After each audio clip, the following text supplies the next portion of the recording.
Welcome to this explainer. I am absolutely pumped to have you here today because we're looking at something that is literally rewriting the rules of how every single one of us works. We are diving deep into the newly released 2026 Work Trend Index data. They analyzed trillions, yes, literally trillions, of productivity signals and surveyed 20,000 workers. And the takeaway? It's crystal clear. We've officially entered the decision era. The tools have evolved? Sure. But what's really expanded is human agency. So let's jump right into the reality of AI at work in 2026. Let's start with a quick question. What do you think is the #1 way we use AI at work right now? Think about it for a second. If your brain immediately went to summarizing meetings, drafting emails, or just blasting through admin work, hey, you're not alone. That was kind of the original sales pitch for AI, right? But in 2026, that assumption is totally outdated. The reality is actually way more fascinating. The sheer scale of the shift here is just staggering. Decision-making is absolutely crushing it at 27.5% of all AI activity. Information gathering sits at 13%. And that routine admin stuff we all thought would be completely automated by now, it's literally just 1.4%. So AI isn't really an administrative shortcut anymore. It is fully leveled up into your primary cognitive partner, actively helping you reason, analyze, and make those really tough calls. To put a finer point on it, 49% of all workplace AI conversations are now dedicated to supporting pure cognitive work. That means almost half the time humans are interacting with an AI, they are doing high-level problem solving, objective analysis, and creative thinking. It's not just about doing the same old stuff faster anymore. It is fundamentally expanding who gets to do the really high-value work. The whole baseline of the value human beings bring to the table is shifting. Because AI is handling the execution side of things, the central question of your career is changing. It's no longer about what tasks define my job. Instead, it's what outcomes am I now positioned to drive? And that puts a huge, unprecedented premium on your human judgment, your taste, and your ability to set clear intent. You aren't just pulling the levers anymore, you are designing the machine and owning the final results. Section 1. The Transformation Paradox. Workers are ready, organizations are not. So we know work has changed, right? But here is the massive tension at play. On one side, you have employee readiness. Workers are moving fast, they're eager to reinvent their workflows, and they're innovating every single day. But on the flip side, organizational readiness is lagging way behind. Companies are stubbornly holding on to outdated performance metrics, and they just don't have safe spaces for people to experiment. It's basically like forcing employees to drive sports cars on a dirt road. This number right here really says it all. 26%. Only about 1 in 4 AI users feel their leadership is clearly and consistently aligned on a real AI strategy. That means 3/4 of the workforce are out there trying to navigate this massive technological shift totally on their own, without any clear strategic compass from the top.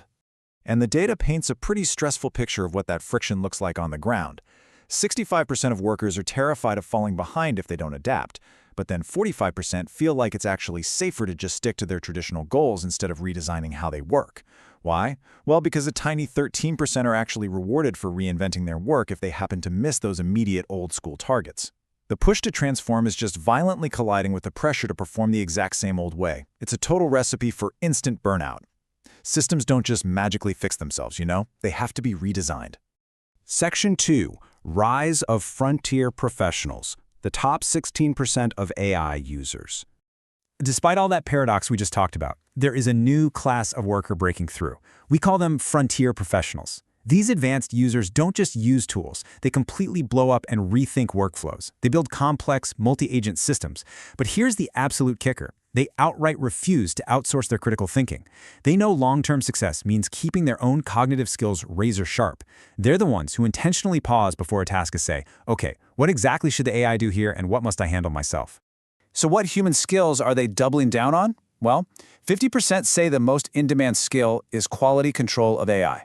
Right behind that is critical thinking and judgment at 46%. As the AI takes over executing the tasks, the absolute most important human job is evaluating, refining, and owning that final output. Basically, the human becomes the ultimate editor and fact-checker. And here is how that translates into their daily habits. These pros are super strategic, moving fluidly between 4 main modes. Delegation, for that routine execution. Collaboration, for drafting and refining ideas. Asking, for deep research and synthesis, and exploration for open-ended discovery. What makes them the top 16% isn't just their speed, it's that strategic awareness. They know exactly which of these 4 gears to shift into for any given task to get the absolute best out of both themselves and the AI. Section 3. The organization factor. Culture matters more than individual effort. We've talked a ton about the individual worker, right? But individual brilliance is going to hit a hard ceiling without the right environment. When you measure what actually drives real AI impact, things like higher quality work and better collaboration, organizational factors drive a whopping 67% of it. Individual mindset and behavior, just 32%. That means your company's culture, its talent practices, and managerial support are literally twice as impactful as your own personal drive. So the real question isn't just whether you have the skills, it's whether your company is actually built to unlock them. The trickle-down effect from leadership is huge here. When managers actively model and use AI themselves, their employees report a massive 17-point lift in the value they get out of AI.